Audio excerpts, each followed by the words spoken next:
ഒരുപാട് ദുആവസിയത്തുകൾ കമന്റിലൂടെയും വാട്സപ്പിലൂടെയും സഹോദരിമാര് അയക്കാറുണ്ടല്ലോ, സഹോദരങ്ങൾ ചോദിക്കാറുണ്ടല്ലോ, പരിഹാരങ്ങൾ ചോദിക്കാറുണ്ടല്ലോ.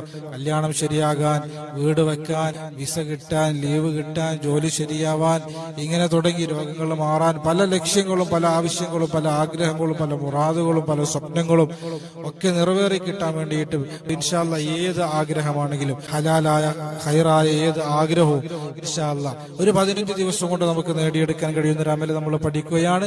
വിശുദ്ധമായ ഖുർആൻ.